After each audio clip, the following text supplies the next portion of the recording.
Hoy tenemos la presencia de Jorge Mejía, quien representa pues a la empresa de Ajinomoto del Perú, y que es una empresa que tiene años en el mercado y un producto que tiene bastante acogida. En el tema de digamos, del avance curricular y académico, sostenemos nosotros los administradores que todo nos pueden cambiar, todo puede desaparecer probablemente en el caso de que sea un caso extremo, pero déjenme al personal. El personal, mi equipo, las personas con quienes trabajo, puedo rehacer todo y seguir creciendo porque consideramos, salvo que haya alguna opinión divergente, que el capital humano es el principal capital que tienen las organizaciones. Y por ello es que nosotros también, en ese marco, desarrollamos estas temáticas, estas conferencias todos los viernes, dirigido con mucho aprecio, con mucho cariño a nuestros alumnos, a nuestros estudiantes, de todas las carreras de la universidad y al público en general. Porque el día que nosotros, como seres humanos, cada vez estemos en un nivel de mejora a nivel personal, nuestra sociedad también va a cambiar, va a mejorar. Por ello es que hoy nos alegra la presencia y enaltece nuestra programación, ¿no? La presencia de nuestro amigo Jorge Mejía. Estoy seguro de que va a ser un tema muy importante, muy bonito y sobre todo con bastante trascendencia en la vida académica de los participantes. Nuevamente la bienvenida, Jorge, a esta tu casa, la Universidad Ricardo Palma, y no que no sea pues la última, sino seguiremos coordinando aspectos vinculados al quehacer empresarial en el tema de las personas en las organizaciones. Siéntate en tu casa y un saludo también de todo el equipo de la Escuela de Administración y Gerencia. Muchas gracias, profesor José Gálvez. Muchas gracias, profesor Carvajal. Vamos a dar pase a la alumna que nos apoya todos los viernes, Ximena Portocarrero, para que pueda leer un poco la actividad profesional y la historia profesional. Una breve reseña de Jorge Mejía. Ximena, por favor. Gracias, muy buenas tardes con todos. Bien, entonces, nuestro expositor del día de hoy, Jorge Luis Mejía Gálvez, tiene un posgrado en Quality Management, the Association for Overseas Technical Scholarships, becario en Japón en 2004, un programa integral de auditoría en Deloitte & Touche en Lima en 1992, estudios universitarios, tiene título de contador público colegiado en nuestra alma mater, la Universidad Ricardo Palma, en Lima de 1980 a 1985. Inglés a nivel avanzado en la Universidad del Pacífico, Lima del 2003, y maneja herramientas de Microsoft Office. En cuanto a su experiencia profesional, es director ejecutivo en Ajinomoto del Perú S.A. También fue miembro del Consejo Consultivo del 2003 a la actualidad en la misma empresa, Ajinomoto del Perú S.A. Fue gerente de finanzas y contabilidad y también de tecnología de 1998 al 2012 en la misma empresa, Ajinomoto del Perú S.A. También fue gerente de administración de 1995 a 1998 en Atlas Técnico Comercial. Fue controller auditor de 1993 a 1994 en compañía de pinturas FAS. Auditor financiero de 1984 a 1992 en Deloitte & Touche. Analista de importaciones en 1983 en IBM del Perú S.A. Y también fue analista de contabilidad de 1981 a 1992 en Warner Lambert. En cuanto a sus actividades profesionales, su base profesional se sustenta en los 9 años que trabajó hasta 1992 en la firma de auditoría Deloitte & Touche, en la que tuvo a su cargo un segmento de la cartera de clientes referidos transnacionales, como Nestlé, BASF, Schering, Kessner, Mark Rich, Merrell, Dow Chemical, Procter & Gamble, entre otros. Asimismo, en este tiempo desarrolló todos los programas de educación continua en auditoría, tanto en el Perú como en el extranjero. En 1993 ingresó al cargo de controller en la CIA de Pinturas Fast, perteneciente a la corporación Bacus, en la que tuvo el principal encargo de levantar todas las observaciones de auditoría externa ocurridas en el año previo a su ingreso, siendo reconocido el trabajo de levantamiento de dichas observaciones por el directorio de la compañía. En 1995 ingresó a Atlas Técnico Comercial, desempeñándose como gerente de administración, estando a su cargo la reestructuración de los sistemas contables y administrativos de la organización. En el año 1998 ingresó a Hinomoto del Perú S.A., compañía comercial e industrial cuyo accionario es 100% de origen japonés, razón por la cual ha tenido como una de sus principales funciones estandarizar las normas y políticas corporativas japonesas en las sedes de Perú, Ecuador, Bolivia, Chile y Colombia. Asimismo, ha tenido la responsabilidad de reestructurar el sistema contable logístico de la compañía, siendo líder en la instalación del sistema J.D. Edwards en el año 2001. En el año 2012 asumió la gerencia del proyecto de implementación del sistema SAP, proyecto que culminó exitosamente en el 2014. Como gerente de finanzas, ha sido responsable de la elaboración y control del presupuesto corporativo, soporte operativo bancario y disponibilidad permanente de fondos en la región. Además, ejecutar el control financiero a todas las sedes en el territorio peruano y las afiliadas en Sudamérica. A la fecha, es miembro del Consejo Consultivo de Ajinomoto del Perú S.A., teniendo como labores principales la elaboración de estrategias de negocios, responsabilidad social y desarrollo del talento humano. En cuanto a su educación continua, todos los años está participando de reuniones de trabajo en la sede de la Casa Matriz en Tokio, Japón. En el año 2004 obtuvo una beca del gobierno japonés para estudiar las tendencias y aplicaciones de Quality Management en el mundo. Los estudios los realizó en la ciudad de Osaka, en Japón. En el año 2006 realizó el update en Value Based Management en la Escuela de Posgrado de la Universidad del Pacífico. Damos la bienvenida a la doctora Milagros Aburto. Milagros, para que creo, puedas Jorge, compartir tu creo que han dicho toda su presentación. vida, creo. Sí, no, la verdad, no. En los colegios. La verdad que yo estaba ya. Todo tuyo. Faltó el colegio. Muchas gracias. Muchas gracias por recordarme mi vida. Muchísimas gracias por la invitación. Para eso estamos. En verdad, yo soy bastante muy amables. poco protocolar. Muchas gracias y bueno, a pesar de todas las cosas que he hecho a lo largo de mi vida. En primer lugar a ti. Por eso es que por esta no voy a invitación ser a la tan formal de decir muchísimas gracias, señor director, muchísimas gracias, profesor Galvez. Que de alguna manera, voy a decir de verdad gracias, gracias, un recuerdo muy grato, Jorge, por esta invitación.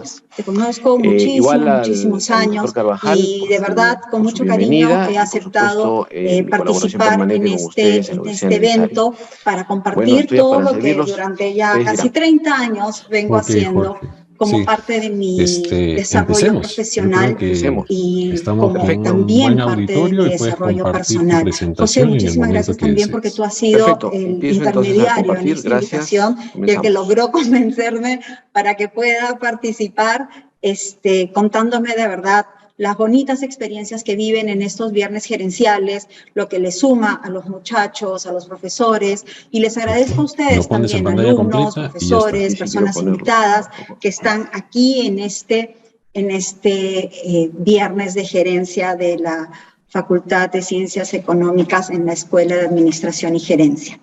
Pero como yo les dije, soy bastante poco protocolar, así que no van a encontrar una diapositiva que diga, ¿no? Gestión del cambio en un entorno semipresencial. Directamente vamos a esta parte. Hola, yo soy Mili, así me dicen, a los Milagros les dicen Mili, y a mí me han dicho siempre Mili, y hoy vamos a hablar del cambio. Porque si ustedes se dan cuenta, y en esta larga lectura que han hecho de mi hoja de vida, y que además faltan muchísimas cosas porque soy bastante ociosa para poner todo lo que hago, en todo este tiempo de desarrollo profesional, mi vida ha sido un constante cambio. Yo no vivo dentro de mi zona de confort, que es, digamos, en mi metro cuadrado no vivo. Mi zona de confort es no tener zona de confort. Entonces, siempre voy ampliando, siempre voy saliendo. Bien. Y siempre vivo en el cambio, si en un cambio constante.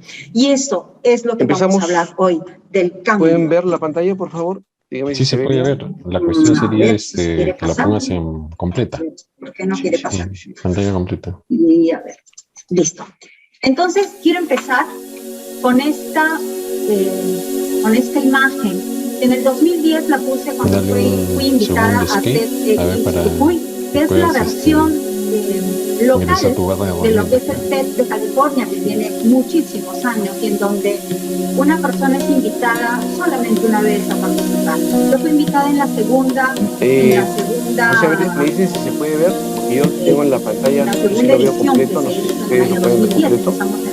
Ya, nosotros lo vemos con la columna de las diapositivas.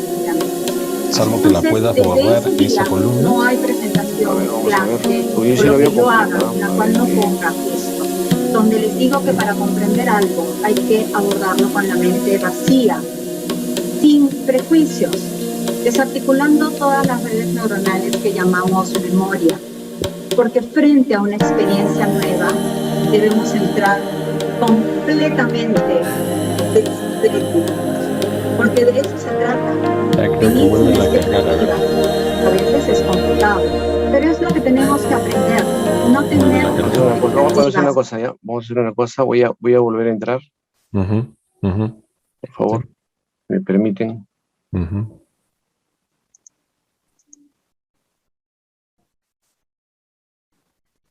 ¿Sigue viendo pantalla a la izquierda? Por favor, José, ¿me ayudas? Sí, sí. Sí se ve todavía las diapositivas.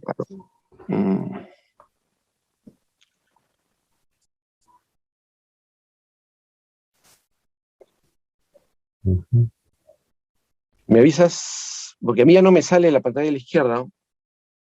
Ya, no sé, usted, Ximena, ¿tú ves la pantalla completa o lo tienes todavía con...? No, profesor, lo veo completo. Completo, ¿verdad? No, lo veo con las diapositivas al costado. No lo está presentando, no lo está proyectando. A ver. Ahora sí. Ahora sí. Perfecto. Disculpen los inconvenientes. No te preocupes. Lo importante Bien, José, es que se haga. Gracias a todos por este espacio. En verdad, esta presentación va a ser básicamente una casuística muy interesante, muy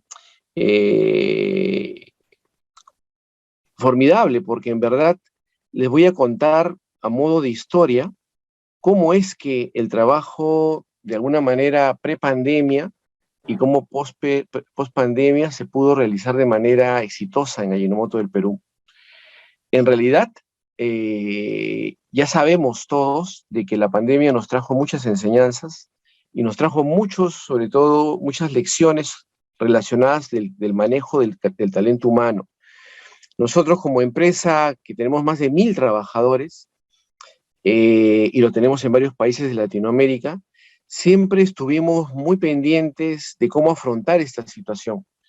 Y la verdad es de que ahora que les cuente cómo es que llegamos a lograr esa integración de la empresa a pesar del trabajo que se tuvo que hacer de manera remota en un primer momento y luego después en un trabajo híbrido, cómo pudimos realmente superar estas circunstancias y cómo logramos como empresa llegar, ¿no?, a lo que hoy día hemos llegado después de 2 años y medio prácticamente la pandemia. Entonces comenzamos con esta historia que es muy bonita porque nos va a enseñar también cómo es que de alguna manera debemos prepararnos ante una circunstancia como la que hemos vivido. La temática es básicamente la eficiencia y la productividad del talento humano en circunstancias como las que hemos tenido de pandemia y cómo la compañía pudo sobrellevarlas.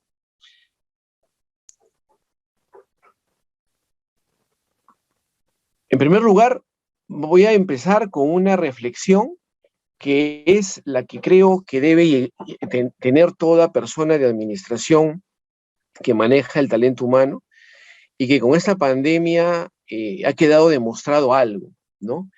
Que el trabajo no le da el valor al ser humano, sino que es el ser humano quien le da el valor al trabajo. Por lo que el trabajo sigue siendo uno de los instrumentos para alcanzar los objetivos personales y organizacionales. ¿Por qué lo menciono así? Porque en realidad, antes de la pandemia, siempre se hablaba, y mucho se hablaba, y creo que se hablaba de manera general, que el trabajo tenía que hacerse de manera presencial, que el trabajo tenía que demostrarse desde las 7 de la mañana hasta las 5 de la tarde, o hasta las 8 de la mañana, hasta las 6 de la tarde, y que de alguna manera también el trabajo, si no era un trabajo en el que se visibilizaba al trabajador, en el que se visibilizaba sus actividades, en el que se visibilizaba sus operaciones, en verdad ese trabajo no era de alguna manera reconocido o no era recompensado, o muchas empresas inclusive consideraban que el trabajador, en tanto que no esté en el puesto de trabajo, pues no era un buen trabajador, ¿no? Y se decía siempre, si el trabajador está desde temprano y tiene la puntualidad como norma principal, pues ese trabajador es el trabajador ejemplo, ¿no? Y lo que la pandemia nos demostró con el trabajo remoto, el home office, lo que nos demostró fue que no era así, que en realidad el trabajo en sí nos da a todos la dignidad, ¿no?, de buscar una economía y lograr desarrollar nuestras habilidades, nuestras competencias, pero que en definitiva, si es que ese trabajo no está ligado con el bienestar de la persona, si no está ligado con la satisfacción de la persona, si no está ligado con lo que es el buen estar de la persona, entonces este trabajo en verdad deja de serlo. Ustedes, la mayoría de ustedes estudiantes, que están entrando ya en una etapa ya de pre-trabajo o en trabajo ya en estos momentos, definitivamente entran en una era diferente. La era que se vive actualmente ya no es la era del trabajo que se demuestra desde las 8 de la mañana hasta las 6 de la tarde, de lunes a viernes, y que ese trabajo es remunerado por esa circunstancia. Y que el trabajador ejemplar es aquel que está desde las 8 de la mañana hasta las 6 de la tarde en su puesto de trabajo. Eso dejó de ser un paradigma. Eso dejó de ser algo que todos nosotros teníamos muy interiorizado desde hacía muchos años y que no podíamos ni siquiera imaginar que hoy por hoy el trabajo se puede hacer desde cualquier lugar y de manera correcta y de manera satisfactoria y de manera exitosa. Por eso lo importante en esta reflexión es de que debemos tener claro de que es el ser humano, la persona, el trabajador, el que le da el valor a ese trabajo. Yo les voy a contar de que en el año 2019, en la compañía, estábamos evaluando lo que era el teletrabajo. El teletrabajo es una herramienta que salió en varios años atrás, una ley en el Perú, es la ley número 336, en la que se mencionaba qué era el teletrabajo. El teletrabajo decía que, y sigue siéndolo porque la ley existe, ¿no? Es un trabajo en el que se puede hacer fuera de la oficina, ¿no?, pero con un control específico. No con un reloj marcador, pero sí se tiene que hacer un control permanente del trabajador que desea hacer su trabajo en su casa, en el exterior, fuera de la empresa. Y se decía, tiene que tener el mismo horario de la empresa. Es decir, tiene que reportarse, ¿no?, en el sistema de la empresa, tiene que reportarse desde las 8 de la mañana, porque ahí empieza a tener su refrigerio en su casa desde las 12 a 1, y retirarse de la pantalla a las 5 de la tarde o 5:15, que sea el horario de trabajo. Eso dice la ley. Y para ello se requería, y se requiere, porque la ley existe, un acuerdo entre la empresa y el trabajador. Y el trabajador debe decir específicamente en ese acuerdo qué es o cuáles son las funciones que va a realizar. Cuando nosotros teníamos en el año 2019 esa evaluación de cómo hacer que nuestros trabajadores vieran el tema del home office como una alternativa, comenzamos a ver la ley, a darle vueltas a la ley, ¿no? Y pensábamos de que iba a ser muy complicado, porque que el trabajador cumpla sin verlo el horario de trabajo en la oficina y lo haga en su casa desde las 8 hasta las 5, y pensar que el trabajador no se iba a distraer o no iba a tener actividades colaterales dentro de su casa, o por último, que el trabajador realmente iba a ejecutar las funciones, era una rompedera de cabeza para todos, porque decíamos, ¿cómo vamos a lograr este beneficio que queremos darle al trabajador, pero no podemos saber si realmente lo va a poder hacer, si realmente va a ser eficiente? Porque queremos darle al trabajador un balance entre su vida personal y el trabajo, darle comodidades, darle ciertas capacidades de flexibilidad para que ese trabajador pueda desarrollarse. Y nos dábamos vueltas en el tema de cómo hacerlo. Bueno, en ese entonces, ¿no? Evaluamos ese tema y dijimos, muy bien, por parte del trabajador, ¿cuáles son los beneficios que tiene? Bueno, un mejor balance de vida, ¿no? Un equilibrio entre lo que es el trabajo y su vida personal. También va a reducir el estrés, evitando las horas de transporte, que en Lima, específicamente en Lima, ¿no? Quienes viven más allá de San Borja, más allá de Miraflores, más allá de San Miguel, que es la mayoría de los trabajadores en Lima, que viven básicamente en los conos, ¿no? Hablamos del cono norte, hablamos del cono sur, hablamos del cono oeste, ¿no? Y si se transportan en medios públicos, en promedio no baja el transporte de 1 hora y media a 2, cuando el trabajador tiene que llegar a su centro de labores. Entonces, esa reducción de estrés, evitando las horas de transporte, era una de las ventajas que el trabajador veía en esta posibilidad del trabajo remoto. De igual manera, en el caso de las madres, de las mujeres, ¿no? Tenían la posibilidad de tener una administración en su hogar mejor, ¿no? De alguna manera ordenada, y tener una posibilidad de desarrollo equilibrado del trabajo y de su vida personal. ¿Qué problemas podíamos encontrar en el trabajador? Cuando hicimos esta evaluación, no encontramos algún problema hacia el trabajador haciendo este home office, haciendo este trabajo remoto.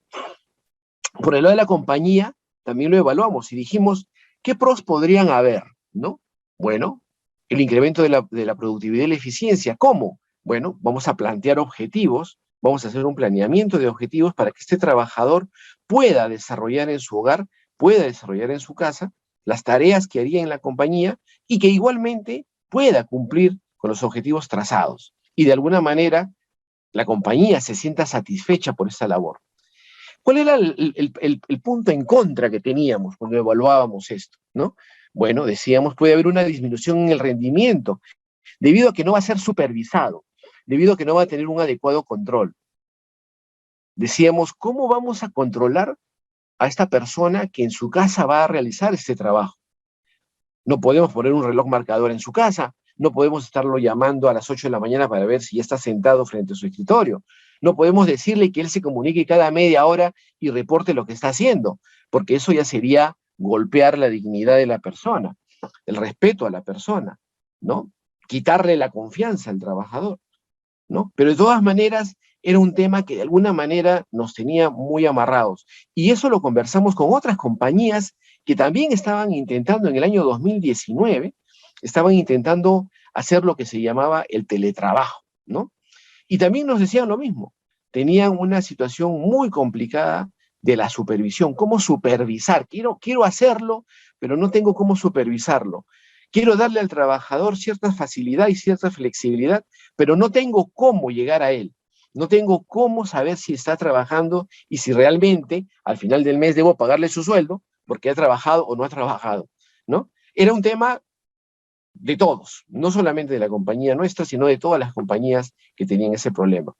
Vimos también como un pros para la empresa el mensaje de atracción al personal y retención al personal, porque decíamos, si le damos a algunos trabajadores esta ventaja, el trabajador, para comenzar, entendemos que va a agradecer o va a estar por lo menos tranquilo con este tipo de actividad en casa y va de alguna manera a tener cierta flexibilidad que le va a tener tranquilidad, le va a proporcionar un equilibrio familiar y le va también a dar la posibilidad de desarrollarse en la compañía. Entonces, teníamos pros que eran importantes, pero teníamos ese gran problema, ¿no? Como todas las compañías lo tenían, respecto a la supervisión. ¿Cómo vamos a supervisarlo? ¿Cómo vamos a controlarlo? ¿Qué vamos a hacer, ¿no? Para saber si realmente está trabajando, ¿no? Entonces, eso realmente nos demoraba, ¿no? Y decíamos, ¿cómo hacerlo? ¿Cómo buscar una solución a esto? Bueno, pasaban las semanas, ¿no? Pasaban los meses, ¿no? Y decíamos, bueno, vamos a hacer un piloto. ¿Qué piloto vamos a hacer? Vamos a hacer un piloto con las madres primero. Vamos a hacer un piloto con las madres. Las mamás que tienen hijos hasta 5 años. Vamos a elegir algunas mamás que tienen hijos hasta 5 años y vamos a ver cómo podemos darle a estas personas, con ellas primero, ¿no? Como primer grupo, ¿no? Beneficiario de esta política, vamos a ver con ellas cómo funciona, ¿no? Y dijimos, muy bien, en el año 2020, ¿no? O sea, de ahí a un mes, vamos a iniciar un piloto con las madres que tienen bebés, ¿no? Y teníamos, bueno, para comenzar, teníamos una mamá que había tenido gemelos, ¿no? Y dijimos, bueno, que sea ella, ¿no? El buque insignia, ¿no? De este proyecto, ¿no? En el que vamos a desarrollar el trabajo remoto, el teletrabajo, como lo llama la ley, ¿no? El teletrabajo, ¿no?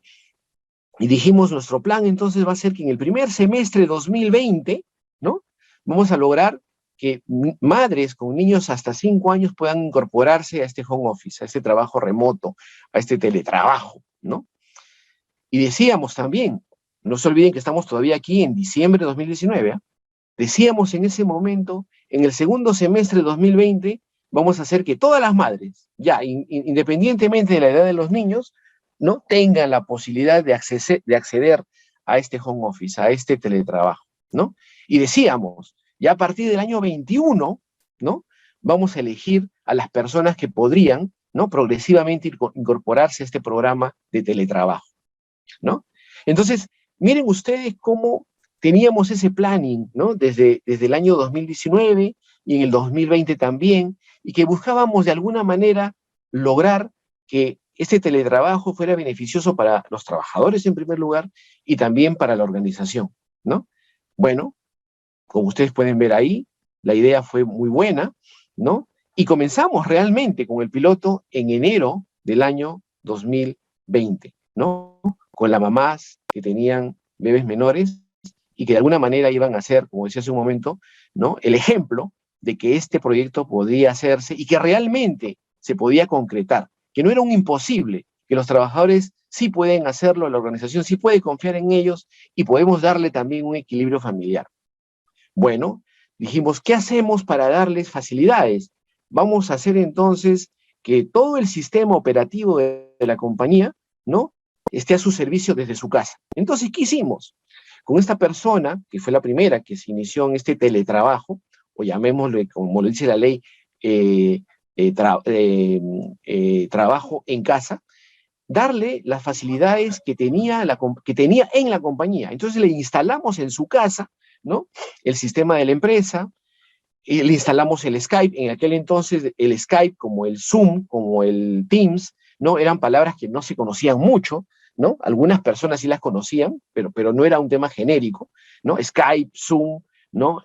Teams, ¿no? Ahora es como hablar de la Coca-Cola de la Inca-Cola, ¿no? No, creo que todos tienen el concepto de qué es esta videoconferencia.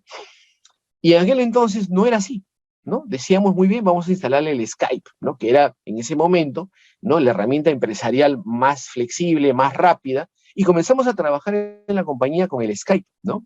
Y usar la misma VPN de la empresa, usar toda la infraestructura tecnológica que tenía la compañía para darle a esta persona las herramientas para poder desarrollarse, ¿no? Inclusive en la compañía tenemos el sistema SAP y también lo instalamos para que en su casa lo pueda desarrollar, ¿no? Entonces dijimos, esta va a ser nuestra cabecera de playa, vamos a empezar este proyecto con esa persona y vamos a lograr que pueda realmente desarrollar el proyecto. Miren ustedes abajo, diciembre de 2019, ya estaba el tema planteado, ya estaba el tema concretado y de alguna manera ya habíamos logrado las instalaciones en casa de esta persona.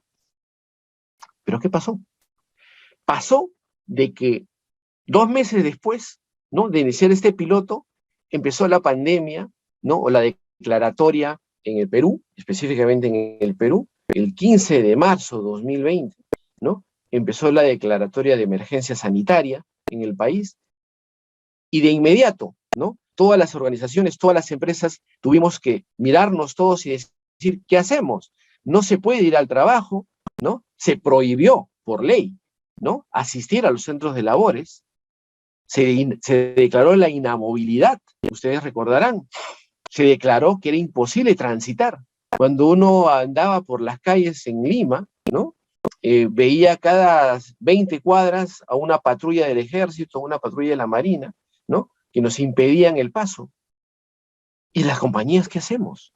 ¿Qué podíamos hacer ante la realidad de que no se podía salir al trabajo, que no se podía seguir las operaciones, que no se podía continuar la vida laboral, que las empresas comenzaban a languidecer porque no tenían ventas, porque no tenían operaciones? Los trabajadores comenzaron a pensar, ¿cómo va a ser ahora mi acción laboral? Porque definitivamente las empresas fueron proveídas por la ley de lo que se llama la suspensión perfecta. Y la ley decía de que si la empresa no podía ejercer su actividad debido a la inamovilidad, pues podía declarar la suspensión perfecta de labores. ¿Qué significaba la suspensión perfecta de labores? ¿Y qué significa? Porque hasta ahora la ley existe. Significa que la empresa simplemente dice al trabajador, ya no vengas, no te voy a pagar, y cuando esto regrese a la normalidad, podrás volver, dependiendo de las circunstancias económicas de la compañía. Eso dice la ley. Entonces, ustedes recordarán que muchas personas, muchísimas personas en el país, si mal no me acuerdo, se llegó al número en el primer año de cerca de 1.900.000 personas que perdieron empleo, ¿no? ¿Por qué? Porque en estricto habían dos problemas. El problema fue la inamovilidad que se declaró, y lo segundo fue que las empresas comenzaron a perder capital, comenzaron a perder rentabilidad y comenzaron a cerrar. Creo que para todos ustedes es muy común, inclusive ahora, muchos negocios que actualmente siguen cerrados, algunas empresas que a veces veíamos en las avenidas que eran muy vistosas, que ahora ya simplemente están con el letrero de se alquila o se vende, ¿no? Inclusive a hoy día, que nunca lograron recuperarse. Y bueno, pues fue ese el efecto en la economía. Pero las empresas que de alguna manera teníamos una infraestructura para poder desarrollar y teníamos el capital humano, como lo dijo el profesor Carvajal hace un momento, teníamos el capital humano para poder desarrollar nuestras actividades, tuvimos que decir, bueno, tenemos que hacer todo lo posible para darle a los trabajadores las facilidades, ¿no?, en sus hogares de poder trabajar. Nosotros tenemos una planta de producción en donde, claro, obviamente no es posible hacer el trabajo remoto porque es un trabajo operativo manual en muchos aspectos. Entonces, allí, por ejemplo, tuvimos que suspender actividades, ¿no? Y en la parte administrativa comenzamos a entregarle a los trabajadores laptops o desktops, de tal forma que pudiesen comenzar a desarrollar sus labores en casa. Y en corto tiempo, en cosa de días, logramos poner al 100% de los trabajadores administrativos operativos en sus hogares. ¿Gracias a qué? A que pudimos realmente darles la herramienta para poder trabajar desde sus hogares. Y lo que estábamos teniendo, como les contaba hace un momento, ese piloto, ¿no?, de recién empezar en enero 2020 con alguna mamá, con niños, y después en el primer semestre de 2020 empezar con otras madres que tuvieran niños de 5 años, y así sucesivamente, pues de un momento a otro tuvimos que simplemente masificar el teletrabajo, masificar lo que teníamos en manos, y la infraestructura ponerla al servicio de los trabajadores y de la compañía. Difícil momento, muy complicado, muy serio, pero comenzamos a trabajar y comenzamos a operar. Así es como, ya ha llegado el año 21, ¿no?, como ustedes pueden ver ahí en la pantalla, se desarrolló lo que ya es el trabajo híbrido.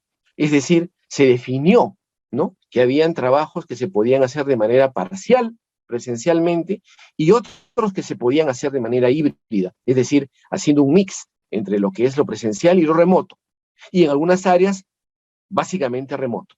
¿Por qué? porque teníamos que tener la posibilidad de seguir trabajando ya en casas. Y estaba demostrado después de un año que sí lo podíamos hacer, que sí lo podíamos hacer, que sí podíamos tener esa habilidad para poder tener el trabajo en casa y poder lograr los objetivos de la empresa. Y en la parte de producción, conforme la ley fue siendo más flexible y permitiendo el aforo en las empresas, en la parte productiva, pues comenzó también la parte productiva a caminar más rápidamente, y al día de hoy el 100% trabajando, ¿no? Y esto no solamente pasó en la compañía Ajinomoto, sino también en otras compañías que, como ustedes pueden ver en la pantalla, también tuvieron, ¿no?, el mismo problema. Y estamos hablando de compañías grandes: Colgate, Unilever, Bacus, Nestlé, Arcor, Latin Brand, L'Oreal, Lindley, que son empresas que también tuvieron que asumir una posición directa al momento de ver cómo podían reemplazar ese trabajo presencial, que ya no era posible, por un trabajo remoto o híbrido. Hay empresas, sobre todo bancos, un banco específicamente, que antes de la pandemia ya había desarrollado y estaba desarrollando de manera exitosa el tema del teletrabajo, pero lo hacían de una manera, vamos a decir, muy tangencial. No era una política establecida, era básicamente, a ver, vamos a desarrollar este tema, ¿no? Y cuando nosotros oíamos de otras empresas, cuando teníamos reuniones de recursos humanos en algunas sesiones de algunas instituciones, y este banco nos contaba de que tenía, antes de la pandemia estoy hablando, el trabajo remoto ya como un tema más o menos establecido, todos nos preguntábamos cómo lo hacían, cómo controlaban, cómo lograban, ¿no?, hacer este trabajo remoto, cuando en verdad para todos nosotros, para todas las empresas, era muy complicado tener el tema de cómo supervisar, de cómo controlar, de si vamos a lograr o no lograr los objetivos. Bueno, la realidad fue tan brutal que de un momento a otro, en una circunstancia tan difícil para el país, para el mundo en general, las empresas todas tuvimos que ver cómo podíamos ayudar y asistir al personal en lo que era, en primer lugar, la infraestructura tecnológica que les permitiera acceder, ¿no?, a los sistemas de la empresa vía remota. Cosa que no es sencilla, cosa que no es fácil, cosa que no es de un día para otro, pero tuvimos que hacerlo, porque teníamos que hacerlo, porque de lo contrario teníamos que caer simplemente en el default, en ya no seguir. Y así, las compañías en general tuvimos este reto de hacerlo, ¿no? Y ahí vemos en la pantalla cuántas compañías lo hicieron y cuántas realmente al final tuvimos que hacer como una política de lo que era el trabajo remoto y de lo que es el trabajo híbrido, ¿no? Al final, cada compañía irá decidiendo en el tiempo cómo va a seguir, si volverán de manera presencial, de manera paulatina, si seguirán en el remoto. Muchas de ellas van a continuar en el remoto. Hay empresas que han declarado ya que van a continuar en el remoto. Hay otras que todavía seguimos en alguna parte de sectores de la actividad operacional, todavía seguimos en el híbrido, ¿no? Y también iremos viendo cuál es el mecanismo que debe continuar. Lo que sí creo y considero que es clarísimo, que el sistema híbrido ha llegado para quedarse. En general, en el mundo, no hay país en donde el híbrido ya no sea una estrategia alejada, no sea una estrategia imposible de pensar. Prácticamente en todos los países del mundo, ya en la metodología del trabajo híbrido, presencial, una parte remoto o ambos, ya es una constante, ya es una presencia en todos. ¿Y eso qué nos da a nosotros a entender? De que en verdad ya cambió el estilo de trabajo, ya cambió las formas de trabajo. Y hace un momento hablaba de lo que significaba para el trabajador esa flexibilidad. Esa flexibilidad, lo que le da al trabajador, al talento humano, ¿no?, al capital humano, ¿qué le da? Le da, en primer lugar, en tiempos de pandemia, la tranquilidad de que su salud no se iba a ver afectada y que la compañía estaba protegiendo su bienestar. Ya en estos momentos que la pandemia está de alguna manera cediendo, ¿no?, y gracias a Dios que así sea, ¿no?, que ya está cediendo, ¿no?, las compañías nos comenzamos a cuestionar, ¿no? ¿Qué tanto debe seguir este sistema híbrido? ¿Qué tanto el remoto debe continuar? Pero lo que sí es una realidad es de que, en definitiva, lo que ha quedado demostrado es de que sí es posible ese trabajo que hace 2 años pensábamos todos en general, era imposible hacerse desde casa, era imposible hacerse desde un lugar diferente al escritorio de la oficina.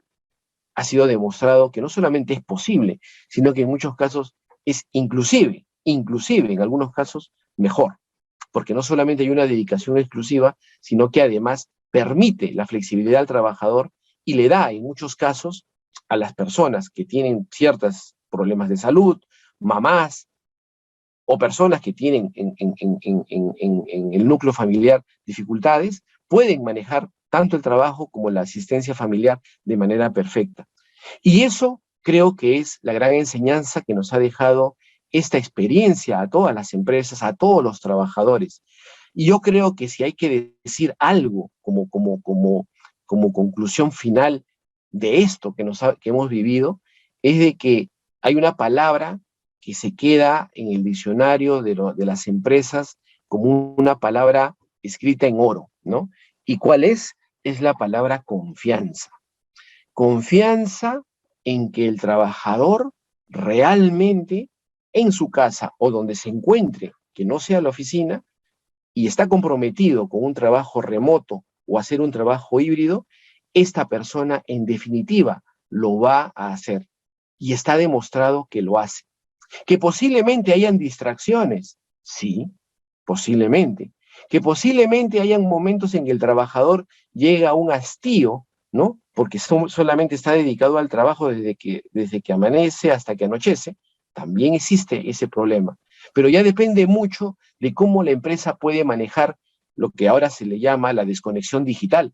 Hay una ley que también existe y que está vigente y que menciona que la desconexión digital es una obligación que las empresas deben cumplir. Es decir, no ir más allá del trabajo ordinario en la persona, no más allá de las 8 o 9 horas, dependiendo de la empresa, ¿no? Y que a partir de esas 8 o 9 horas, simplemente parar, ¿no?, las comunicaciones vía email o vía WhatsApp o vía teleconferencia, de tal forma que el trabajador, aun cuando haga el trabajo remoto o haga el trabajo híbrido, pueda realmente tener una dedicación también a su vida privada personal.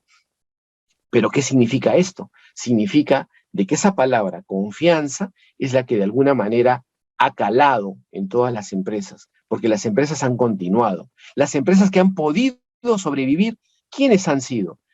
Básicamente 3 tipos. La primera, y hay que decirlo con claridad, las que han tenido el capital económico para poder soportar el embate de la pandemia. No todas las empresas han podido resistir el embate de la pandemia porque no todas han tenido la espalda financiera para poder afrontar eso. Definitivamente una paralización de 1 mes, 2 meses o 3 meses es catastrófico en el caso de empresas pequeñas o medianas. Primero, entonces, la parte económica, la espalda financiera. Lo segundo es la infraestructura tecnológica. ¿Qué infraestructura tecnológica se ha contado en cada empresa para poder enfrentar este embate de la pandemia? ¿Cómo se ha lograr combatir esa imposibilidad de asistir al trabajo y hacerlo fuera de las oficinas? Pues bueno, con la infraestructura tecnológica. No hay otra explicación. La infraestructura tecnológica es la que ha permitido, como segundo factor, que las empresas hayan podido continuar a pesar de la adversidad de la pandemia. Y una tercera razón para decir que una empresa ha logrado sobrevivir es definitivamente el capital humano, la persona, el recurso humano comprometido, el recurso humano dedicado, el recurso humano responsable, el recurso humano retador, el recurso humano que sabía que no iba a poder asistir al trabajo de manera presencial, pero que tenía que cumplir sus funciones, pero que tenía que cumplir sus obligaciones. Y ahí está la formación de la persona para que pueda realmente haber asumido esa capacidad de compromiso. Entonces, nos quedamos con esos 3 factores que son los que de alguna manera dieron la posibilidad a que estas empresas yo diría de medianas para arriba, hayan podido sobrevivir. Las otras que lamentablemente no pudieron sobrevivir fue por alguna de las 3 razones que he mencionado y que de alguna manera son totalmente comprensibles. Es imposible pensar que empresas muy pequeñas o medianas puedan soportar un embate tan brutal como el de una pandemia, donde les impedía asistir al centro de trabajo, donde les impedía comercializar, donde les impedía hacer negocios, donde les impedía hacer transacciones, y por último, inclusive le permitía a la ley, porque la ley existe, darle a los trabajadores una licencia temporal, entre comillas temporal, pero que simplemente le daba al trabajador la licencia sin goce de haber, y con eso obviamente limitaba también el potencial de esa persona. Y con este cuadro, ¿qué quiero demostrarles a ustedes? Que las empresas top del Perú, en ventas en los últimos años, comparando desde el 19, que empezó, digamos, la prepandemia, y el 2021, incrementaron sus ventas, incrementaron su utilidad operativa, incrementaron sus utilidades. Entonces, está demostrado que si tienes esos 3 recursos que acabo de mencionar como empresa, puedes realmente llegar a sobrevivir. Y no solamente sobrevivir, sino como vemos en el cuadro, en estas top empresas, ¿no?, que tenemos en el país, las ventas en promedio fueron superiores al año 19 y 20, al año prepandemia y al año pandemia crítico, 20. El 21 superó. El año 21 igualmente en lo que es utilidad operativa, lo mismo, y en lo que es utilidad neta, lo mismo. ¿Qué significa entonces eso? Que en verdad las empresas siguieron funcionando, siguieron operando y siguieron teniendo utilidades, ¿no?, gracias precisamente a el capital humano que, a pesar de estar en trabajo remoto o híbrido, pudieron afrontar esa situación. Conclusiones. Quiero darles estas 10 conclusiones que en verdad creo que nos van a servir un poco para entender, ¿no?, de qué se trata esto, ¿no? Primera conclusión: el cambio o cualquier cambio debe encontrarte preparado. ¿Qué significa que un cambio debe encontrarte preparado? Esta vez el cambio fue la pandemia. Mañana más tarde puede ser un default económico en el mundo, como se tuvo en el mundo en el año 2008, ¿no?, cuando las bolsas de valores de todo el mundo cayeron y todas las empresas simplemente colapsaron, las que estaban en bolsa. Actualmente tenemos en curso una guerra, ¿no? ¿Y qué está originando esta guerra? Está originando, ¿no?, esta guerra entre Ucrania y Rusia. ¿Qué está originando? Está originando que los insumos estén más caros en el mundo, ¿no?, que los combustibles, que los derivados de los combustibles también lo estén. ¿Y qué pasa entonces cuando una empresa no está preparada tecnológicamente, financieramente, administrativamente? ¿Qué sucede con recursos humanos que no tienen el compromiso de afrontar crisis? Simplemente caen, simplemente no avanzan. Por eso, como primera conclusión, es el cambio debe encontrarte preparado. ¿Por qué encontrarte preparado? Porque si no te encuentras con una espalda financiera adecuada, si no te encuentras con una infraestructura necesaria, si no te encuentras con un capital humano correcto, adecuado, preparado, no vas a poder afrontar ninguna crisis, sea guerra, sea pandemia, sea crisis económica, sea crisis bursátil, la que sea. Si con esas 3 nociones o con esos 3 pilares la empresa no cuenta, repito, la parte financiera, principalísima, porque sin ella la operatividad no va, simplemente no va. La infraestructura tecnológica, la infraestructura operacional, si no te encuentras preparado, simplemente no hay cómo mover la máquina. Y tercero, el capital humano. Ese capital humano comprometido, ese capital humano que realmente quiere hacer empresa y quiere contribuir con la empresa y quiere contribuir con su trabajo y quiere desarrollarse y desarrollar. Punto 2, la innovación es parte del crecimiento de toda empresa. ¿Qué ha demostrado también esta pandemia, ¿no?, como lección aprendida?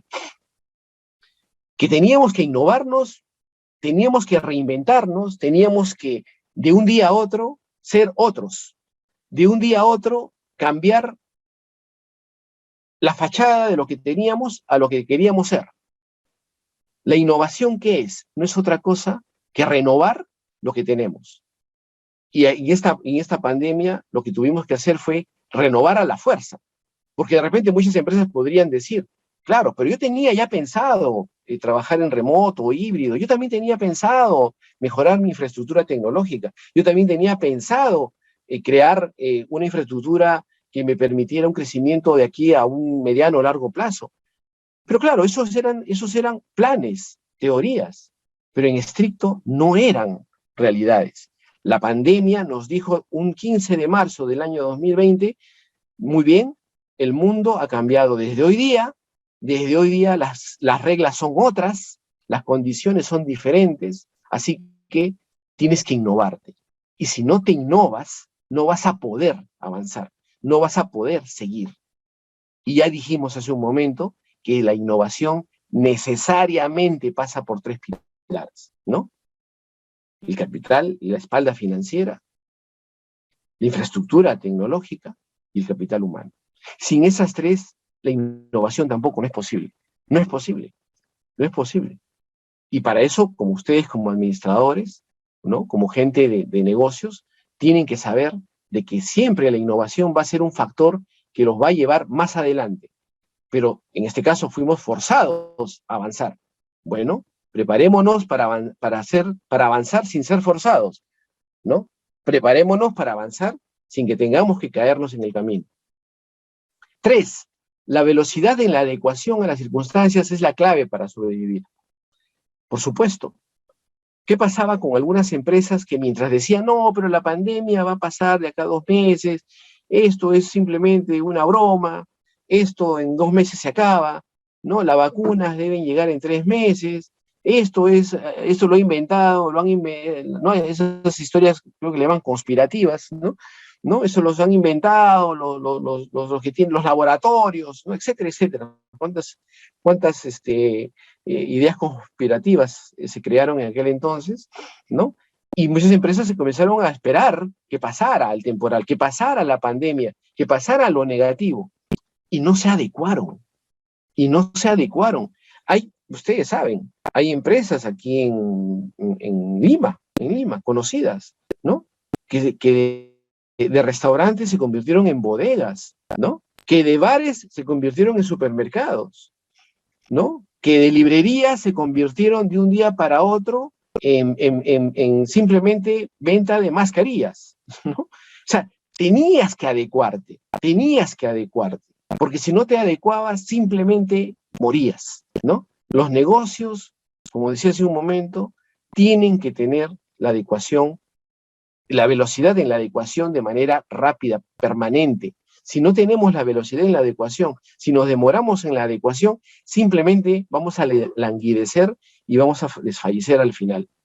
Por eso que la velocidad en la adecuación es lo importante.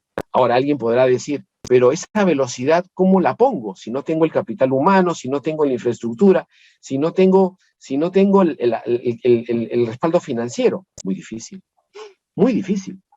Es muy difícil. Por eso, ustedes como administradores tienen que tener claro que si queremos avanzar, tenemos que pensar como administradores en hacer un planning de cómo nuestra infraestructura financiera, nuestra infraestructura tecnológica operativa y nuestro capital humano debe seguir cada vez más creciendo, potenciándose, para que de esa manera, ante cualquier circunstancia, cualquiera que sea, ¿no? Poder adecuarnos rápidamente. 4, el soporte tecnológico es la herramienta que te dará continuidad y futuro. No hay lugar a dudas. No hay lugar a dudas. El soporte tecnológico es lo que nos ha dado a todos la posibilidad de seguir avanzando, de no quedarnos en el camino, de no trastabillar. Las empresas que no pudieron adecuarse a la parte tecnológica simplemente tuvieron que caer. ¿Cuántas empresas que ustedes conocen ahora se dedican al e-commerce de una manera agresiva? ¿No? Todas. El e-commerce antes de la pandemia era un tema que lo tenía WOM por ahí, que lo tenía por ahí alguna otra empresa de consumo masivo, ¿no? Hoy día el e-commerce lo tienen prácticamente todas las empresas. ¿Y el e-commerce qué es? Es soporte tecnológico, simplemente soporte tecnológico. Es nube, es soporte tecnológico, no es otra cosa, soporte tecnológico. Si no tenemos ese soporte tecnológico, sencillamente no va. No hay empresa que hoy día se considere una empresa de bandera, una empresa que esté en el top de las 100 del país, que no tenga como herramienta principal el soporte tecnológico. Ya no voy a hablar de bancos, ¿no? Porque bancos ya es hablar simplemente de que si no lo tenían, si el BCP no hubiera repotenciado el YAPE, por ejemplo, ¿no? U otras herramientas en otros bancos, simplemente no iban a poder, porque sus agencias tenían que cerrar. El aforo no permitía la ventanilla. Entonces, ¿qué se hizo? ¿Qué hicieron? Simplemente reforzar de manera agresiva, ¿no?, la herramienta comunicacional vía el e-commerce. 5. El bienestar de los trabajadores es base de su compromiso con la empresa. Aquí no hay lugar a dudas. Definitivamente una compañía que cumple con sus trabajadores de acuerdo a ley, según las normas, les paga a tiempo, lo que les corresponde, les da un ambiente de bienestar, una seguridad económica, una seguridad también de salud, un bienestar familiar, definitivamente va a generar compromiso. El compromiso que un trabajador tiene hacia su empresa no es un compromiso que se compre, no es un compromiso que salga de manera espontánea, no. El compromiso tiene que construirse. ¿Y cómo se construye? Con el bienestar de los trabajadores. En las medidas de las posibilidades. Hay compañías que pueden darle mayor bienestar a sus trabajadores, pero el trabajador sabrá diferenciar de por qué a mí en esta empresa me dan este bienestar, porque es lo que la compañía puede. Hay otras empresas que pueden dar mucho más a sus trabajadores, bueno, porque son condiciones diferentes económicas. Pero el trabajador que se encuentra en una empresa, por muy pequeña que sea, pero que sabe que la empresa está haciendo un esfuerzo, a pesar de la situación, en darle bienestar, esa persona de esa pequeña empresa va a ser comprometida. De lo contrario, el compromiso no va a llegar. El compromiso simplemente va a ser una palabra en la pared que no se va a cumplir. Por eso, igual, ustedes como administradores, como gente de negocios, tienen que pensar en ese capital humano, ¿no? En cómo lograr ese bienestar. Y el bienestar no necesariamente tiene que ver con el salario, con la parte económica. Por supuesto que sí, es parte de, pero no solamente es eso. No solamente es eso. También hay que pensar en lo que se llama ahora el salario emocional, ¿no? Darles ciertos beneficios a los trabajadores en tanto que esto se pueda, ¿no? Darles algunas facilidades y flexibilidades para que el trabajador también se sienta a gusto. 6. El equilibrio entre la vida laboral y la vida personal genera motivación real. No hay, en verdad, no hay motivación real si es que el trabajador ve a la empresa como un castigo y ve la vida personal como algo utópico y lejano. No hay posibilidad.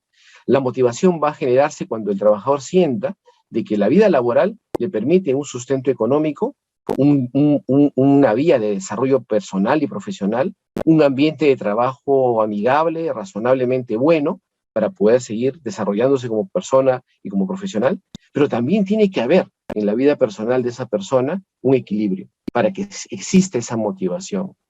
7. La confianza en los trabajadores es la clave de un sistema remoto híbrido. Les decía hace un momento, sin la confianza es imposible. Es imposible. Decíamos al comienzo de esa presentación que cuando revisábamos con otras empresas cómo hacer para controlar a los trabajadores cuando iban al trabajo, al teletrabajo que se le llamaba según ley, ¿no? Cómo controlarlos, cómo medirlos, cómo ver que no se caiga el tema. Pues bien, era simplemente confianza. Porque no puedes poner un reloj marcador en la casa de la persona, no puedes poner una alarma, no puedes llamarlo cada 20 minutos, no puedes hacer que él te llame, no puedes tampoco poner una cámara en su escritorio de su casa, encima de su cabeza para ver si está trabajando, no puedes. Tienes que ir simplemente a la confianza. De lo contrario, no funciona. No funciona. Y está demostrado, como lo dije hace un momento, que esa confianza sí funciona. Y funciona porque precisamente las compañías siguieron operando y siguieron dando utilidades. La medición de los resultados debe ser permanente para corregir rápidamente. Por supuesto, claro, no hay sistema perfecto. Debe haber, por supuesto que lo debe haber, ¿no? En el sistema remoto o híbrido, trabajadores que de repente tienen más distracción unos de otros, ¿no? ¿O tienen menos dedicación unos de otros? Posiblemente que sí. Muy bien, pero para eso está el ente superior, el ente supervisor, para ver si realmente los resultados se están cumpliendo, para ver si realmente se está dando, ¿no?, los objetivos, para ver si realmente se pudo o no se pudo, ¿no?, avanzar, ¿no?, con lo que se había planteado, ¿no? Y de alguna manera, si es que esto no se estuviera dando o no se estuviera cumpliendo, pues bien, tenemos cómo corregir de inmediato, viendo las medidas correctivas, viendo las contramedidas que aplicar y ver de qué manera poder superar esa situación. 9. ¿La productividad y eficiencia puede alcanzarse con la planificación oportuna? Por supuesto que sí. Si hay planificación, y ustedes como administradores deben ser los artífices de esa planificación. Una empresa sin planificación es simplemente una empresa que va finalmente a terminar a la deriva. ¿La planificación qué es? La planificación es plantear objetivos, plantear rutas, plantear criterios, plantear alternativas. Y bajo esos planteamientos, seguirlos, hacerle el seguimiento permanente, continuo, mensual. No diario, porque no se puede medir diariamente los ratios o no se puede medir diariamente un funcionamiento, pero sí al menos de manera mensual, para que esa planificación oportuna, dice ahí, pueda realmente realizarse y pueda corregirse si hay que enmendarse algo. Yo creo finalmente que si es que la planificación no se da o no se corrige, simplemente es que esa empresa o ese negocio va a terminar al final a la deriva, ¿no?, sin ningún tipo de control y sin ningún tipo de horizonte. Y finalmente, punto 10, cualquier estilo de trabajo debe basarse en el factor humano. ¿Por qué lo digo? ¿Por qué es importante? Porque, señores, está demostrado que nosotros podemos tener en nuestra empresa mucha arquitectura tecnológica. Podemos tener inclusive operaciones robotizadas, ¿no? Podemos inclusive tener, ya algunas empresas lo cuentan, ¿no? La inteligencia artificial para hacer los pronósticos, ¿no?, con una serie de algoritmos que permiten, ¿no?, un poco las proyecciones y puedan permitir, le dan a la compañía la herramienta para poder prever cuáles pueden ser las siguientes circunstancias para mejorar sus ventas, sus operaciones. Pero el factor humano finalmente es el concluyente. El estilo de trabajo, sea presencial, híbrido o remoto, finalmente debe considerar el factor humano.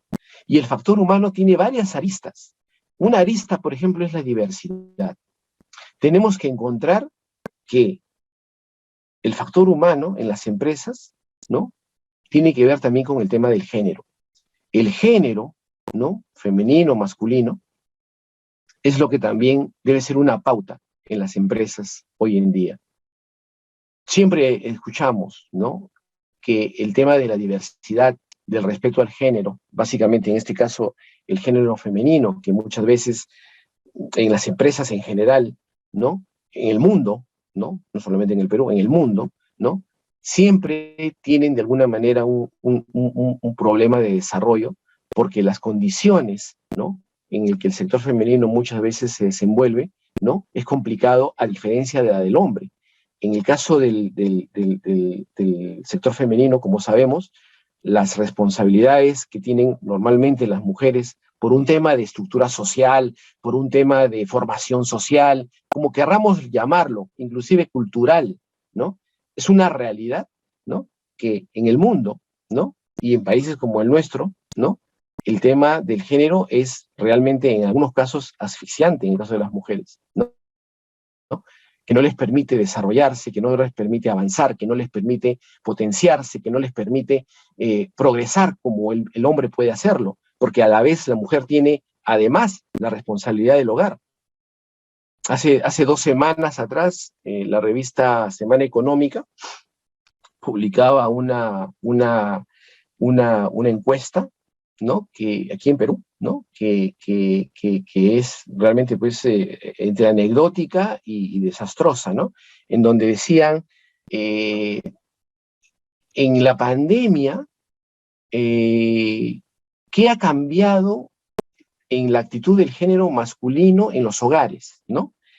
Y como primer punto de cambio, y eso escúchenme bien lo que se dice, y eso está, busquen Semana Económica, el punto que ha cambiado es básicamente que en las casas la función de sacar al perro a pasear, ahora la hace el varón con más continuidad que lo hacía antes.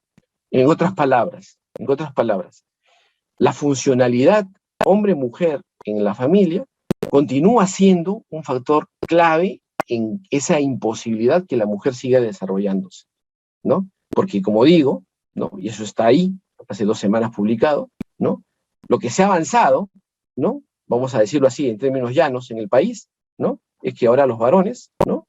En las casas que tienen mascota, ¿no? Se dedican más a sacarla a pasear. Pero otros temas no. Ese básicamente. Entonces, ahí nos encontramos pues con una pared, ¿no? Con una pared. Por eso digo, el factor humano. Siempre pensar en las empresas, no solamente, ¿no? En que haya oportunidad igualitaria para todos, sino también ver, ¿no? En el caso específico del sector femenino, cómo tratar, ¿no? Ese desarrollo de ese grupo humano que en verdad necesita de mucho soporte y sobre todo de mucha empatía por parte de las empresas. Creo que es un tema de empatía, básicamente, lo que puede cambiar. Y en el caso del hombre, igual, ¿no? Porque el factor humano también tiene que ver con el género masculino.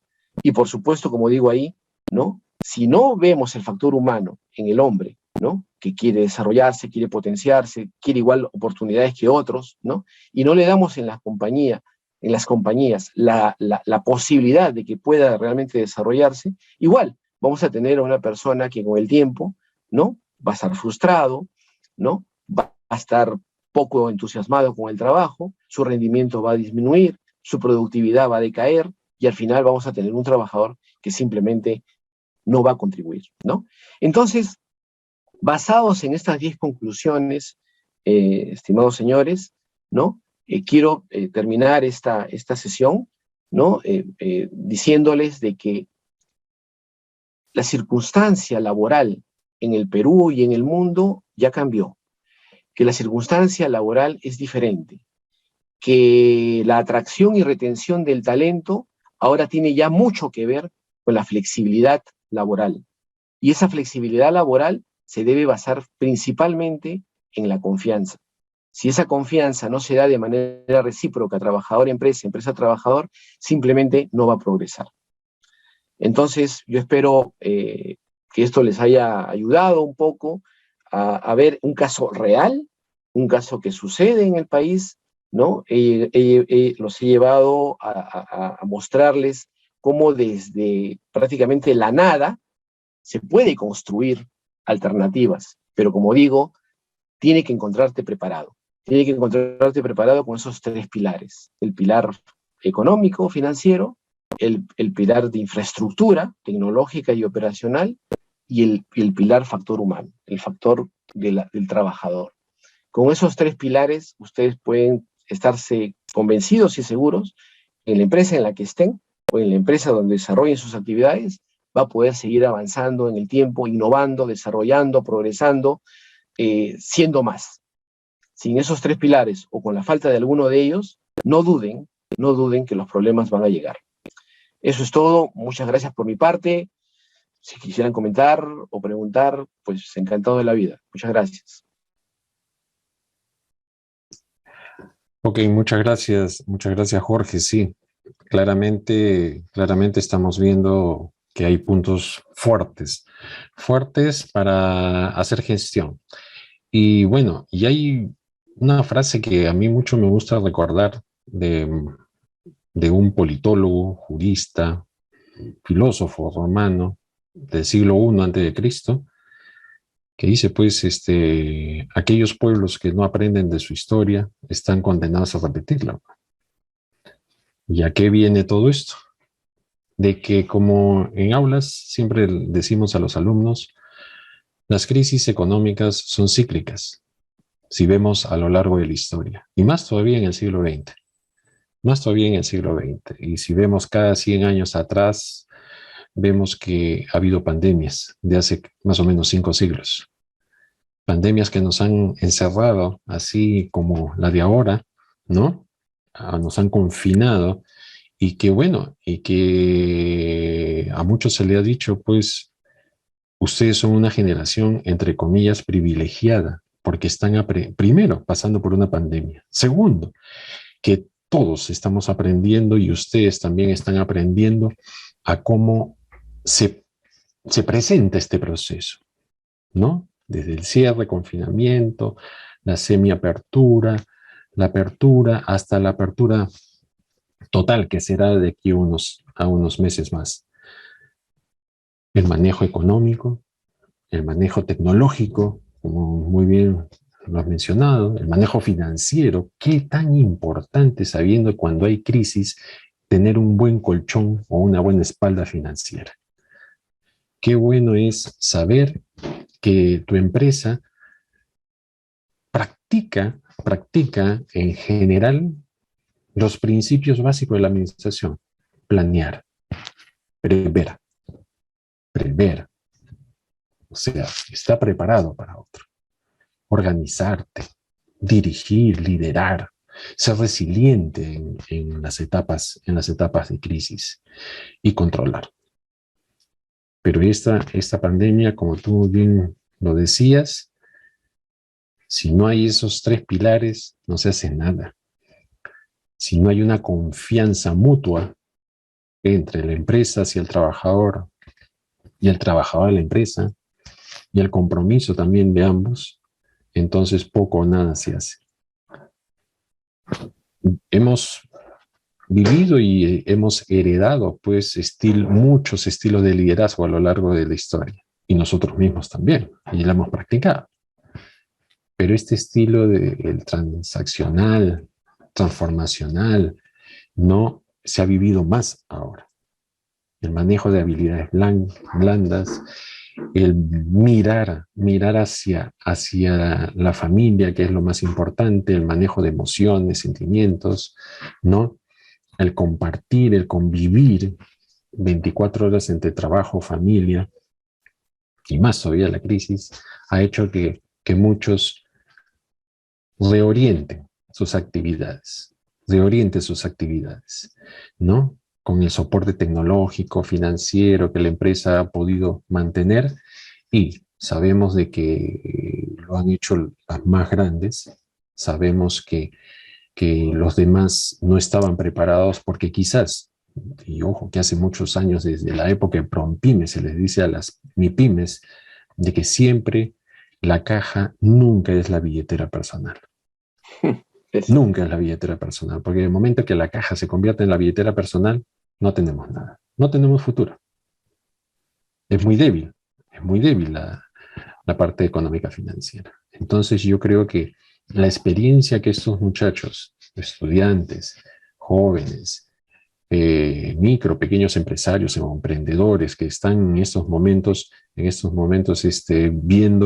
viendo esta conferencia, hemos llegado aproximadamente a más de 200 personas, como tú lo has podido ver, ¿no?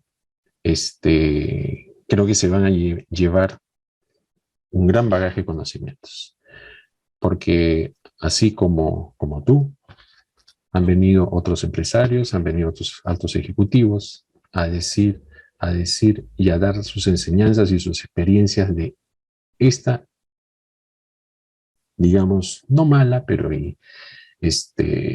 para algunos sí, esta mala experiencia probablemente, pero una buena experiencia para otros, ¿no? Porque mucha gente probablemente a nivel familiar habrá perdido, pero también ha ganado. Ha ganado esto. Entonces, la moraleja: está preparado siempre. Está preparado siempre. Y que las empresas deben de estar preparadas para tener capacidad de respuesta. Una empresa que no tiene capacidad de respuesta no es nada. Una empresa que tiene que innovar con ese capital humano, financiero y tecnológico. Y que tiene que ser resiliente frente a una adversidad. Porque siempre hay un mañana. Siempre amanece. Como dice, siempre sale el sol. No te tienes que preocupar. Ocúpate para poder lograr los objetivos. La cuestión no es fácil, pero hay que tener compromiso, confianza. Estamos manejando personas, no objetos, no herramientas. Estamos manejando personas y eso es lo principal. Abro los micros para ver o el chat, para ver preguntas del público que quieran hacerle a Jorge Mejía. Aprovechen de que él sigue saliendo fuera del país. Porque sí, para más fuera que en el Perú. Para más fuera que en el Perú. José, también me quedo con lo que acabas de mencionar, creo que es una gran verdad también esta, ¿no?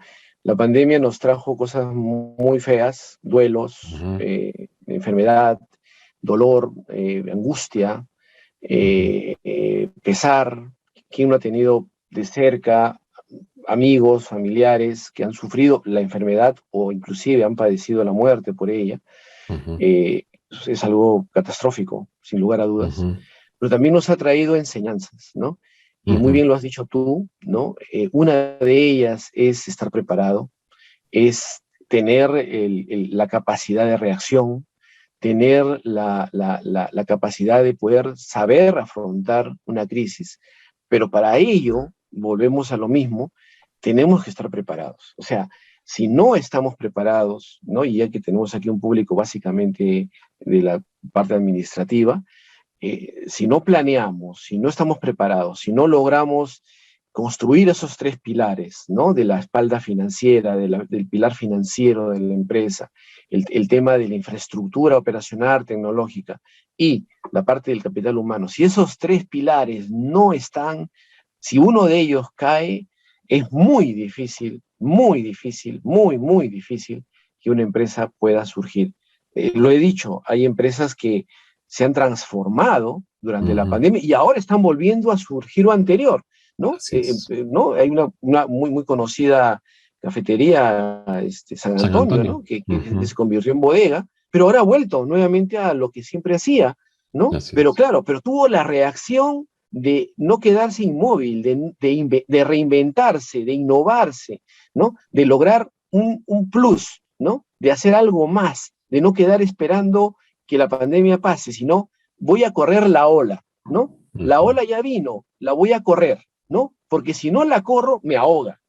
A muchas empresas la ola los ahogó, ¿no? Pero hay empresas que dijeron, bueno, se viene esa ola, ya está la ola encima, la voy a correr. Y la corrieron, y están llegando a la orilla. Hay otros que no pudieron llegar a la orilla. Y ojo, preocupado por su gente. El mismo dueño decía, me preocupaba mi gente. ¿Qué iba a hacer? ¿Qué iba a hacer? Porque los dueños, de una u otra manera, si ellos quisieran, cierran, como dicen, el kiosco y se van de viaje. Y la ley lo permite, porque les dice, te doy la posibilidad de que hagas suspensión, la suspensión perfecta se le llama, ¿no? Es decir, trabajador, te vas hoy día, no te voy a pagar, algún día regresarás en ese tiempo, no te voy a pagar, y la ley me permite no pagar, ¿no? Y si al regresar existe la empresa, seguiremos, y si no existe, gracias, no te puedo pagar nada. La ley lo habilita, pero hay, como tú bien dices, empresarios que dijeron, no, yo tengo trabajadores leales, fieles, no quiero perder este negocio, no los quiero perder a ellos, y vamos a repotenciarnos. El Country Club, el Hotel Country Club, ¿no? Que igual, ¿no? Tiene su restaurante, se convirtió al final en panadería, ¿no? O sea, en verdad, es simplemente reinvéntate para que sigas caminando, ¿no? Y eso también podemos aplicarlo a la vida personal, ¿no? O sea, tenemos que reinventarnos, simplemente hay que hacerlo, porque si no te reinventas, si no corres la ola que te viene, simplemente te va a llevar, nada más. Y también saber de que, como tú también muy bien lo has dicho, el sistema híbrido se queda. Se queda. ¿Por qué? Sabemos que si lo vemos a nivel económico-financiero, es rentable. Es rentable para que las empresas sigan manteniendo este ritmo y este respaldo que les permite a ellos seguir operando. Es rentable para el trabajador, es rentable para la empresa, es rentable para el mercado, porque el mercado sigue teniendo sus productos. Claro que hay áreas, como tú ahí lo has mencionado muy bien, lo has presentado de diversas empresas, que sí o sí tienen que ser presencial. Producción, ventas, es presencial. Después todas las áreas de apoyo que nosotros conocemos, ¿no? pueden hacer híbrido. Pueden hacer híbrido o semipresencial o home office total. Pero no olvidar de que existe y es parte de la familia del colaborador, esté en sistema home office, esté en sistema híbrido o esté en sistema presencial o presencial, todos son parte de una familia, de una marca. Eso es lo esencial, ¿no? Bueno, tenemos acá algunos comentarios que felicitan por la excelente muchas gracias. Conferencia, ¿no? Mira, siempre estaremos con las puertas abiertas, como lo dijo el profesor Carvajal, e invitamos al profesor Jorge Carvajal, por favor, que se encuentra ahí en el auditorio. Sí. José. Jorge, tus palabras, sí, por favor. Muy bien, gracias. Antes de cerrar la conferencia, esta actividad muy importante para nosotros, quería consultarte algo, Jorge, si nos podría dar alguna seña de poder hacer algo respecto a lo siguiente.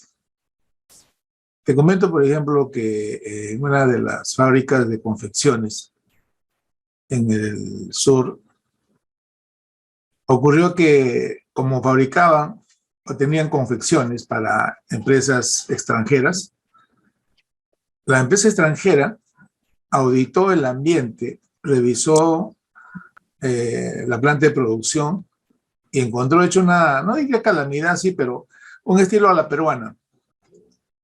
¿No? Es decir, los cilindros a un lado, que están botados, lámparas a otro lado, hay suciedad, etcétera, etcétera. Entonces la empresa esta extranjera le dijo, mira, si ustedes quieren producir para mí, tienes que cambiar tu estilo de gestión dentro de la planta de producción.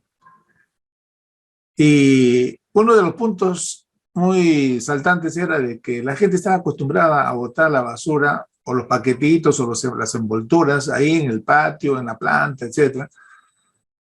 Y la gerencia tuvo a bien hablar con los trabajadores y decirle, bueno, señores, si ustedes no colaboran con la limpieza, con la higiene en la planta de producción, no vamos a tener trabajo porque las empresas a quienes fabricamos nos han exigido esas condiciones. Resulta de que efectivamente la planta era un anís después porque ya todo se cuidaba, ¿no? Toda la gente apoyó internamente. Pero apenas salían de la planta, se transformaban y botaban todas las cosas a la calle. Entonces, yo decía, ¿qué pasa aquí, no? O sea, y sobre todo mi consulta, Jorge, es ¿de qué manera la cultura del peruano puede afectar al desarrollo normal de las operaciones, del funcionamiento de una organización? Porque las experiencias las debes tener. El peruano, no digo todo, por supuesto, hay muchas excepciones. El peruano, y disculpen la expresión, es un sacavueltero en la planta. Primero, de que mientras no está el jefe, se sale, se escapa, o hace otra cosa, habla por teléfono, vende sus productos, etcétera, etcétera.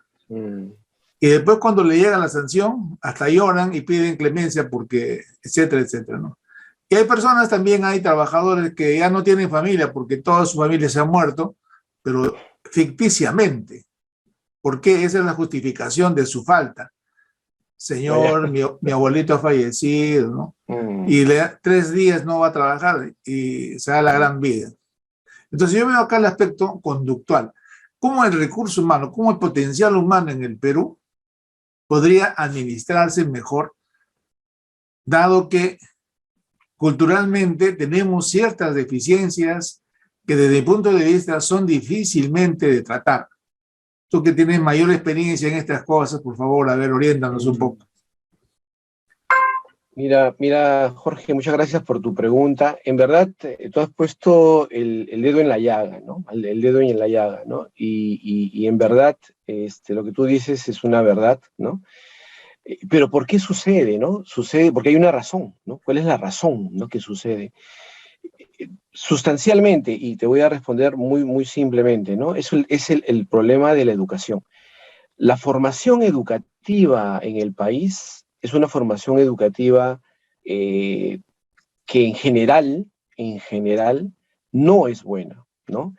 ¿Por qué no es buena? Porque no hay una instrucción en valores, porque no hay una instrucción en virtudes. La educación en el país, me refiero a la educación secundaria, primaria en general, es una educación muy superficial, es una educación muy frágil, ¿no? Y esa es la madre del cordero, Jorge, porque en estricto, una persona con una formación en valores, una persona con formación en virtudes, una persona con formación en lo que en lo que es correcto y lo que no es correcto, tiene una conducta tanto en el trabajo como en la casa, como en la calle, correcta. No debe tirar el papel, como tú mencionas, ni en el trabajo, ni en la calle, ni en su casa, y tiene que ir a donde tiene que ponerlo y así debe ser. Pero como tú dices, en tanto que las virtudes o los valores no son enseñados desde pequeños y no son incentivados, sino que simplemente se hace una educación en la parte escolar, ¿no? Una educación basada básicamente en la memorización y en la concentración de conocimientos, sin que estos sean de aplicabilidad necesariamente, ¿no? Simplemente las consecuencias son las que tú mencionas. Y pienso, y no quiero ser pesimista con esto, Jorge, pero yo pienso que esto va a ser peor. ¿Por qué? Porque si tú sabes, las estadísticas que han mostrado que en estos 2 años de pandemia, en lo que es la escuela pública, es decir, los colegios públicos en el país, ¿no? Según lo que se ha sabido, ¿no? Ya en una encuesta reciente que se ha tomado, ¿no? Si el nivel educativo en la institución pública hasta antes de la pandemia podía tener un indicador de 50 sobre 100, de 50 sobre 100, al día de hoy, luego de la pandemia y tras estos 2 años de pandemia, llega a 10 sobre 100. ¿Qué significa eso? Que ese grueso de jóvenes, de niños, ¿no? Que han vivido la pandemia en una institución educativa pública, ¿no? No solamente ha perdido clases, no solamente ha perdido educación, ha perdido también la oportunidad de ser mejor persona, ha perdido la oportunidad de ser mejor ser humano, ha perdido la oportunidad de sociabilizar mejor, de compartir reglas, de saber cómo debe ser y cómo no debe ser la conducta. Y no olvidemos, Jorge, de que esto es grave. ¿Por qué? Porque además de lo que acabo de mencionar, ese índice tan bajo, ¿no? También tenemos que la institución privada en general tampoco no es de lo mejor. También es la institución privada colegial, la institución privada primaria, secundaria, privada, tampoco no es, en muchos casos, la mejor.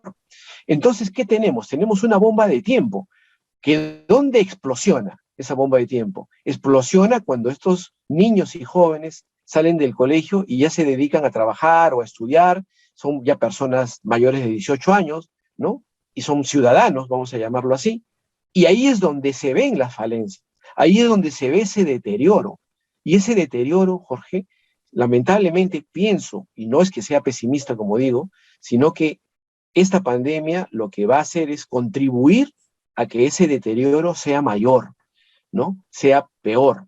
Y ojo, que no solamente es que no hayan recibido clases, también es la infraestructura.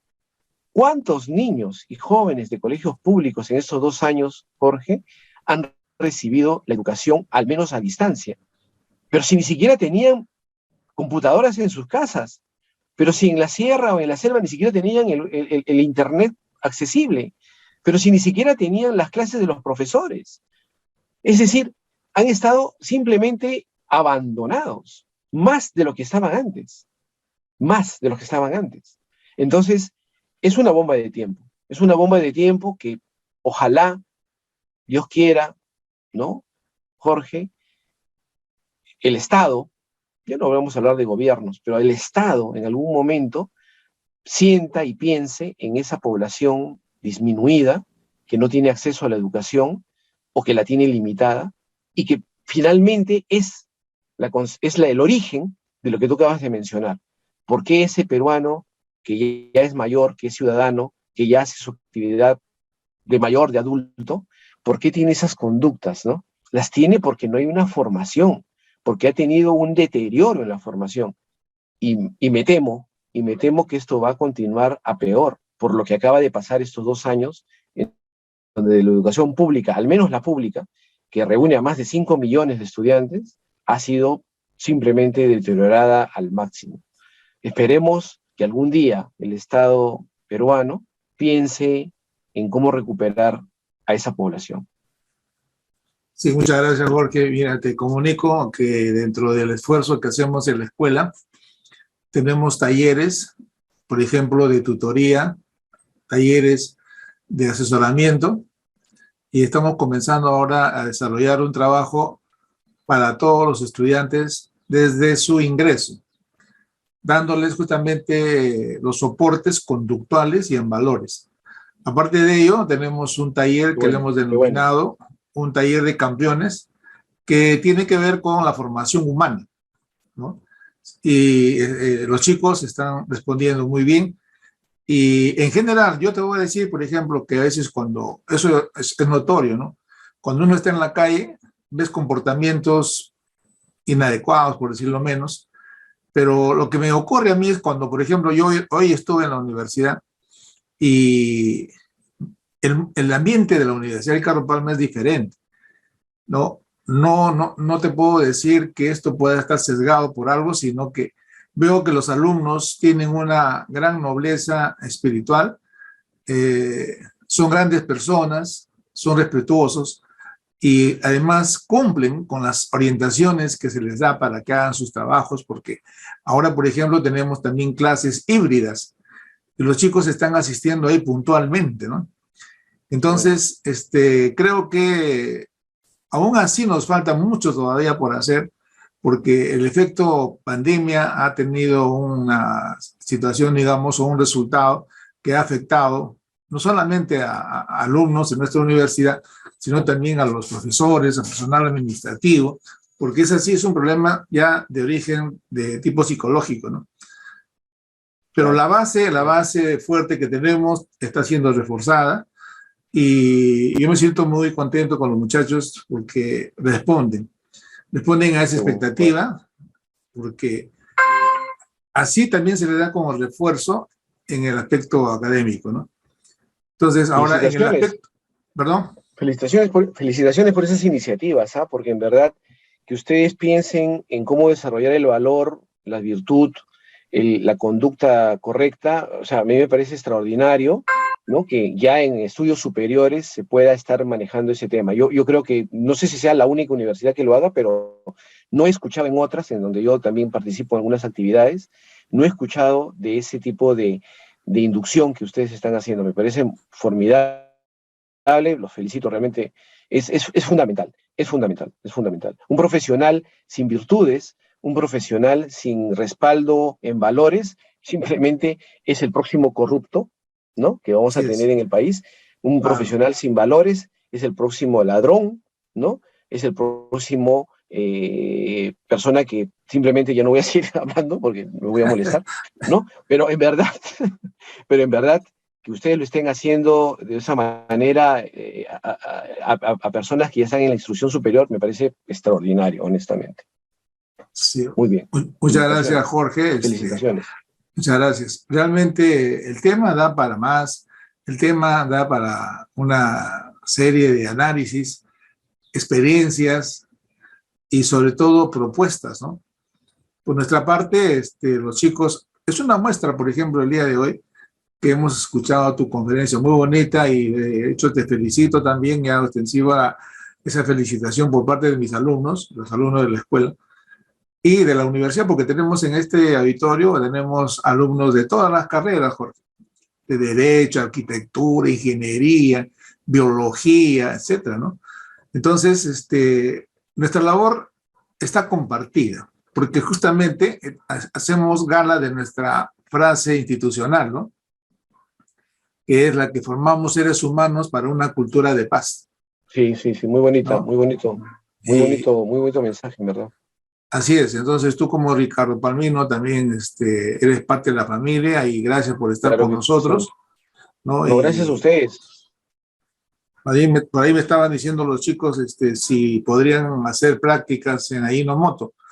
¿Cómo se podría hacer para...? Por supuesto, ahí está en la página web de Ajinomoto, siempre publicamos, siempre publicamos para posiciones, o sea, encantados de la vida, claro que sí. Ya, correcto. En todo caso, dirigirnos y buscarte a ti allá en Ajinomoto para que... Una llamadita. Ok, Jorge, muchas gracias, felicitaciones. Gracias por estar con nosotros nuevamente. Al contrario, no. Gracias a ustedes, a ti, Jorge, a José, ¿no? Por la invitación. Yo encantado de la vida. Estos temas son muy buenos para poder desarrollar con personas como las que ustedes tienen a cargo, que son estudiantes, y darles siempre, como siempre digo, Jorge y José, siempre darles un mensaje directo de lo que es, ¿no? Las cosas, ¿no? No ir con rodeos, ¿no? ¿Y por qué? Porque al final cuando ellos estén en la cancha, cuando estén ahí en el trabajo y les diga el jefe o el superior, o mañana más tarde ellos sean jefes y superiores, ¿no? Y tengan que tomar una decisión, la decisión pasa precisamente por la formación que hoy día están recibiendo, la formación que hoy día están teniendo. Ese momento que tienen que tomar esa decisión es el cúmulo de los años que han estudiado, ¿no? Pero tienen que tenerlo presente para poderlo ejecutar. Así que, cuando quieran, para mí un honor estar con ustedes. Muchas gracias más bien por la invitación. Gracias. Gracias, Jorge. Gracias, José. Muchas gracias, Jorge. Muchas gracias, señor director de la escuela. Así es, transmitir conocimiento, transmitir experiencia y valores son los pilares para una muy y excelente formación de calidad profesional. Te agradecemos una vez más, Jorge, agradecemos a todos los participantes de las diversas escuelas, como lo dijo nuestro director, y al público también asistente, que es externo también, que se suma a estos esfuerzos de la escuela. Ahí te das cuenta por el chat, la gente agradeciendo por la conferencia, por los conocimientos, por la experiencia transmitida, y bueno, y esperamos, como lo dijo nuestro director, tenerte una vez más. Cuando gusten, encantado, cuando gusten. Muchas gracias, Jorge, que Dios bendiga a tu familia. De igual manera, bendiciones a todos, un abrazo a todos también. Cuídense mucho. Gracias. Cuídense. Gracias.